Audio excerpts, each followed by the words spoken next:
Welcome to the program. You are watching Head to Head with UATV. Today we will be speaking about one of the most successful student exchange programs operating in Ukraine and in a number of other countries for 25 years now. FLEX, or Future Leaders Exchange Program, has been given an opportunity to Ukrainian and other pupils to attend a U.S. high school and live with a host family for one academic year. To tell us more about the program, we're joined in the studio today by Bliz. He is the American Council's Manager for Field Operations, and Darya, who is the FLEX alumna. Thank you for coming. Thank you for having us. So me, being a FLEX alumna myself, which I'm really proud of, I would like our audience to know about the program as well. So Joseph. Sure. A few words about the program. So in 1991, when the Soviet Union was dissolved, one great senator, his name was Bill Bradley, he had this idea that the future is all about youth and about how they will lead the future. And so he sponsored in 1992 a bill in Congress in the U.S. to create the FLEX program, the Future Leaders Exchange Program, as part of the Freedom Support Act. And so because he signed, this bill was signed in 1992, the first group of FLEX students actually went to the U.S. in 1993-94 because it is a program for high school students. So of course, it's connected to the academic school year. And so that means that right now, this year, in 2017, we're sending the 25th group to the United States. And we're really, really excited about that. That is impressive. How many countries does the FLEX program work in? So currently, the FLEX program exists in 17 different countries. And in total, there have been 20 countries in the entire history of the program that have taken part in FLEX. And this all started from originally only 12 countries. And so you have expanded. Yes, we're really excited that we've been able to expand. Most of the expansion has been in the past few years, and we've been able to expand to places like Estonia, Latvia, Lithuania, and the Baltics, to Poland and Romania. And we've also expanded to Serbia and Montenegro, and our newest FLEX country is actually Mongolia. Oh, okay. Well, that is also very impressive. How many years did the FLEX program when did the FLEX program start operating in Ukraine? So the FLEX program, from the very first year, it's existed in Ukraine, and we're really happy about that. In the first few years of the program, we actually had multiple offices across Ukraine, not only here in Kiev, but we actually had offices in Odessa, in Lviv, and I believe in Kharkiv as well. But didn't you have an office in Sumy? Because that's when I did my testing. We might have. I'm actually not sure. So I've been working for the program for about 10 years now, a little bit more, and I've only recently come to Ukraine. Before this, I was in our Washington office, and before that, I was in our Moscow office. So, Darya, are you from Ukraine? Yes. Okay. When did you take part in the FLEX program? So the first time when I decided to apply for FLEX was in 2010, but that year I was not selected, so I decided to try again. And in 2011, I applied and I got selected. So did you spend the whole year studying and preparing for your testing? Or would you say it was just the way it was? Of course, it was just the way it was because, you know, it was my dream. I realized at some point of my life that I really want to go and have this experience because I met so many FLEX alumni and they were so active, they were so inspiring and successful, and then I promised myself I have to go and have the same experience as they do. And how did your experience turn out?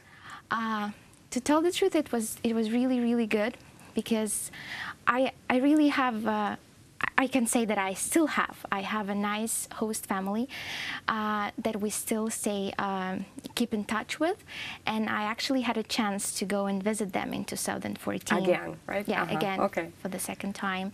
Did they get a chance to visit you here in Ukraine? Unfortunately not, but I know many FLEX alumni who are visited by their host families. I'm one of them. I'm happy about that. I've had my host sister visit me in 2011. And we had a blast. And she really enjoyed it immensely. So probably that's something to look forward to as well, right? Yeah, of course. Okay, any other success stories you could share with us about FLEX alumni? So we have 6,635 alumni in Ukraine. And in Ukraine only? Yes. That's a huge number. In Ukraine. And that's out of a total of 26,000 for all countries. So it's a huge percentage just for Ukraine. And Ukraine seems very, very active within the FLEX program. Yes, and I think it shows the commitment the U.S. government has to Ukraine. Absolutely. So, moving on. And we know that every alumna has a story to share, and we are really proud to keep track of their successes. For example, one of Flex alumni is Andriy Shevchenko, who is ambassador of Ukraine to Canada. Also, I didn't know that. Thank you for sharing. That's an interesting fact, right? Also, Flex alum is Dmitro Shurov, who is a famous singer in Ukraine, a piano boy. We do have a bunch of alumni who work in governmental sector and non-governmental sector. We do have alumni who run their own NGOs. For example, one of our alumni, Rima, she started this program, Teach for Ukraine. And what is this program is all about? So this program is aimed to send young professionals to small schools in communities in Ukraine and teach in those communities. Teach English or any other subjects, whatever? Any other subjects. So young, bright professionals, young leaders, they go to schools and teach. So this program wants to provide equal opportunities for all the kids in Ukraine and equal access to education. This is a great idea, actually. And also we have another Flex alumna who started her NGO, and it's called Anti-Corruption Headquarters. And it operates since very relevant since 2014. We do have one alum who created his own scientific magazine, and it's actually the first one scientific magazine in Ukraine, Science Popular magazine. That is very, very impressive and very important for Ukraine as well, wouldn't you say? I think it highlights how these really are the future leaders. They're going to the United States, they're gaining this unique experience, they're seeing different things, and then they're bringing it back here to Ukraine, which is one of the main goals of the program. Yes, as far as I remember, this was like the first goal of the program, to bring up the future leaders of Ukraine by making them accumulate the experience from the United States. Is the program still the same? What are the stages? What would a regular pupil have to do to go to the United States? Sure. So the first thing that a school student has to do if they want to take part in the program is they have to be eligible. So we have very strict eligibility criteria, which are that they have to be studying in 8th, 9th, or 10th grade, and they have to be born between January 1st, 2001 and July 15th, 2003. And that's for recruitment that starts this year in 2017. School in Ukraine starts on September 1st, and so we start testing students all across Ukraine in early September, and we continue testing throughout all of the fall and into the end of December when we finally finish. As far as I remember, there are 3 stages of testing. What are they? And so we invite students. They can come to any one of the 28 different locations we have across Ukraine for the first round of testing. The first round of testing is open to everyone. You don't have to pay an entry fee. You don't have to register, nothing like that. You just show up at the school at the time we have. And it's a very short 15-minute test of English. It's very basic. It's general grammar questions, things like that. It's got a short reading story, and then you answer some questions about that. And that's the first round of testing. That usually happens on a Saturday. And in most places in Ukraine, what happens is that test is on Saturday, and then Saturday night, that test is graded, and a list is created of who passes to the second round of testing. And typically that happens the next day, so on a Sunday. And the second round of testing is very simple. Students come at the time that's on the list if they passed, and then they write an essay. They answer some essay questions, and they're about themselves, about their lives. So simple questions about, tell me about an experience in your life that when this happened or when something else happened. So they write the essay in English because all of these essays are sent to our office in Washington. So that's where they're checked and graded? Yes. We feel very strongly that sending all of the materials to this independent committee in Washington helps to prove and show to everyone that this competition really it's absolutely free and fair to everyone. There's no possibility of corruption. Who makes the final decision whether the pupil qualifies or not? Our office in Washington, D.C. So the essays are read in Washington. Currently in Ukraine has no right to make such a choice. Nope. So here in our office in Kiev, basically we receive a list from Washington that says these are the people that you can invite to the next round of the competition. And who becomes a finalist of the competition, that's also decided only in Washington. And that's since the very first year of the program. People felt very strongly that this decision needed to happen in the United States. Which is actually a good decision. So what happens then? So after the second round of the competition, as I said, the students write their essays, and those essays are sent to our Washington office where people read them. And of course, you can't read that hundreds of essays in just a few days, so it takes a few weeks. It can take 2 weeks, it can take 4 weeks, or maybe even more. And then the students who pass to the third and final round of the competition, that's much more involved. So we actually invite the students' parents to come to a meeting before that round starts, because at this stage, they're semifinalists, and there's a very strong possibility that this student will go to America. And we want to explain, not just to the students, but also to their parents, what does this mean? What is expected of you? What is going to happen? And we realize that these students are 15 and 16 years old, and not everyone at that age is prepared to go to the United States for a full year, because, as you know... Or just live away from the family. Exactly. For the majority of our students, this is the first time in their lives they're actually living apart from their parents. And so we have this meeting with the parents where we answer questions, and we do these meetings, of course, in Ukrainian or in the language of the country wherever we're doing the meeting, because we want the parents to understand what's happening. At the third round of the competition, there's also a standardized English test. So it's not the TOEFL, it's a version of the TOEFL that would be for high school students, something like that. It's a different type of test. We give the students that to check their English level. And then we also have more essays that the students write. They have an individual interview in English and Ukrainian or Russian. Individual interview is the final stage of the testing. That's the final stage, exactly. And so that's where we have one American and one of our Ukrainian staff members, both interviewing the student. And as I said, we do it.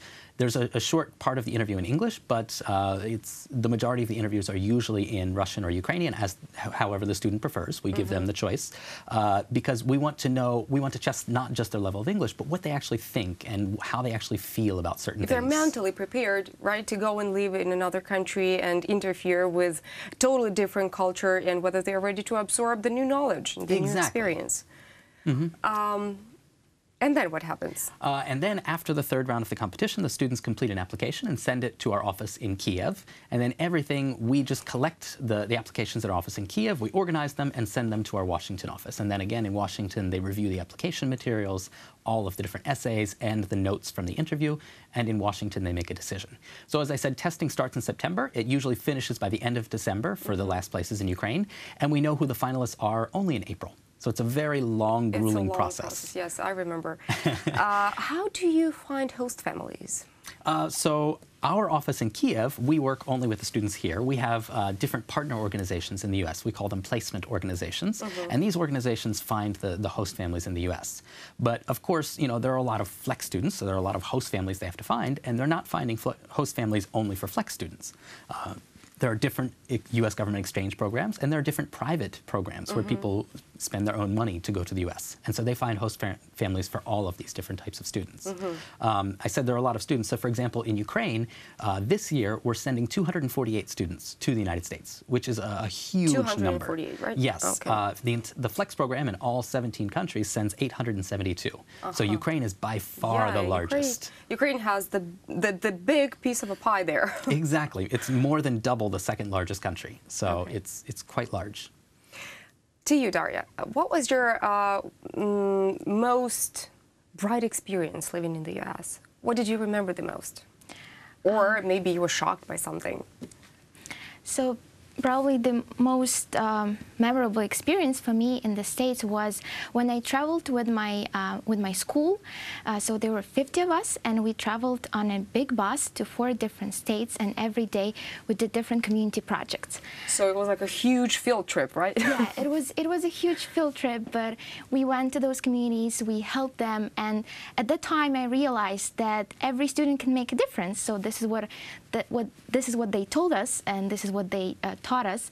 And after coming back, I decided that we should create something similar here in Ukraine, and we started with other Flex alumni volunteer bus tours that go to So it is happening right now? It's happening. It's happening since 2013. So this is your share of bringing future leaders to Ukraine? Yeah. So this is what you got, this is the type of experience you got, and this is the experience you implemented in Ukraine. Anything else you plan to implement? Well, currently I'm working on this project, and it's been in Ukraine for almost 5 years. And we are working hard. Of course, I plan keep working with those projects, and actually working as a Flex Alumni Coordinator has been my greatest honor, because, you know, talking to alumni, hearing their stories, keeping track of their successes is very inspiring. And this is when you realize that this program has such a huge impact on the lives of so many kids. I agree. And I'm very proud that, you know, so many ideas, so many great ideas that those students brought from the States, they're implemented here in Ukraine. The most often asked question I got when I came back from the United States by people who were not a part of Flex program was, why didn't you stay? Or are you planning to move? Do you get that? That's a good question. You know, I'm still asked this question. But do you have a desire to move back to the US, or you'd rather stay here in Ukraine and change this country for the better? I really love the experience in the States. I'm very grateful to my host family, Flex program, but I'd rather stay here because this is where I feel home. This is where I feel that I can make a change. This, you know, even though my change is like tiny, but if I can impact positively the lives of at least 5 people, then I'm doing something good, something worth in my life. That matters. So yeah, this is actually the answer that I usually give to my friends and family. Okay, well, we both know what we're talking about because people usually ask this question. Moving on to the next question of mine, concerning the situation in Ukraine with the occupied territories in the east of Ukraine and the annexation of Crimea. What about those peoples living in those territories? Are they allowed to participate, or the program is not currently running there? So we feel very strongly that any citizen of Ukraine should have the ability to take part in the Flex program. One of the requirements of the program is to be a citizen of Ukraine, which means traveling to the United States on a Ukrainian passport. And so what I can say is we actively try to encourage students from these regions to take part in the program. Last year, we had more than 11,000 students come to the first round of Flex testing. And of those 11,000 students, we had a significant number coming from who still live in the Donetsk and Luhansk regions. And they still come. So they are allowed to come to another city or town and... Yes. For example, we arrange a special testing in Kharkiv, where we allow students from those regions to come. We also have a special testing that we hold in Berdyansk in Zaporizhzhia Oblast, because students from Mariupol, it's easy for them to come there. And in addition to that, we also have students who are from occupied Crimea that come and take part in testing. We have them, they come to Kherson, they might come to Mykolaiv or to Odessa. We actually had students come all the way to Kiev last year. And so we tell them wherever is convenient for them, we will test them. And we actually try to make special accommodations. So, for example, we understand that it's very hard for them to travel. It takes a long time. And so we'll complete as much of the testing in one day as we can, or we'll try to work around their schedule so that if they have to catch a bus, we try to make that work for them. And so, as a matter of fact, last year we actually had 12 students who were still living in Crimea come to mainland Ukraine to take part in different testing. And as a matter of fact, this year, so students that are flying to America any day now, we have 2 students who are still living in Crimea. That is great news. We're happy about that. In addition, we have 5 students who are still living in Luhansk region, and we have 8 students who are still living in the Donetsk region, and they will all go to America this year. Outstanding. What are the program's plans for the future? Expanding, developing, changing, any innovations? Or are you planning to stay just the way you are and continue with the great job you are doing?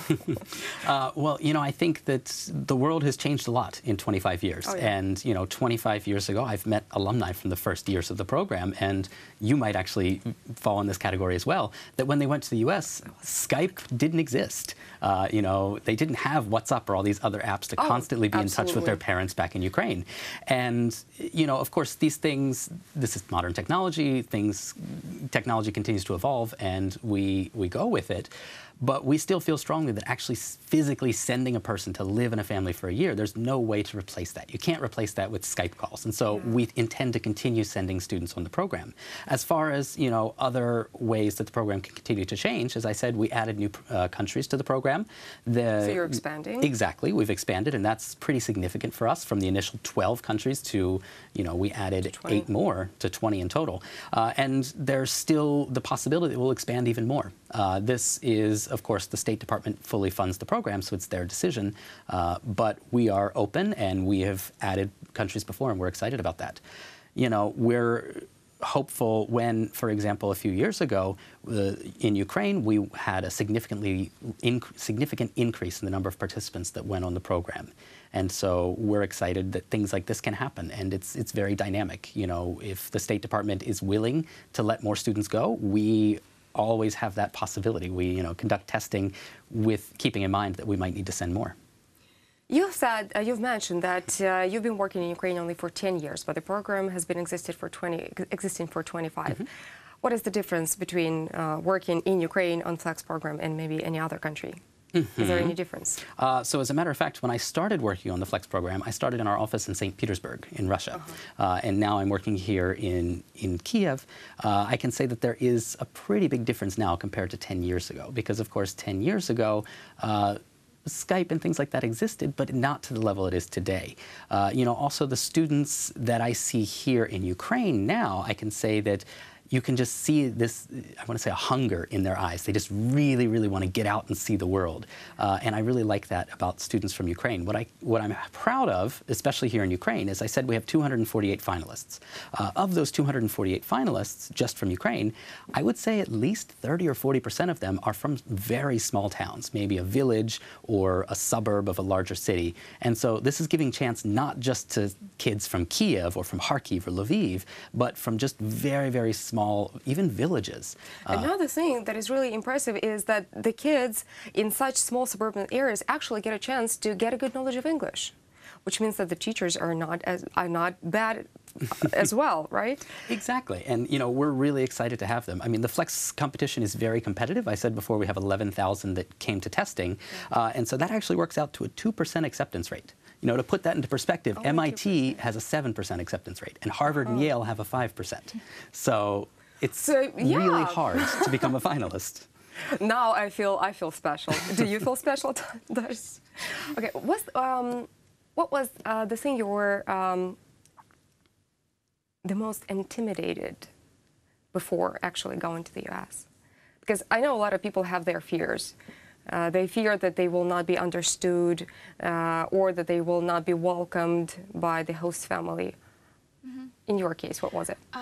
Of course, I also had these fears. And at the age of 17, going to different country, living in a family, in a new family for 1 year was kind of frightening for me. And I was actually afraid of, you know, of being homesick because I've never, like, were you?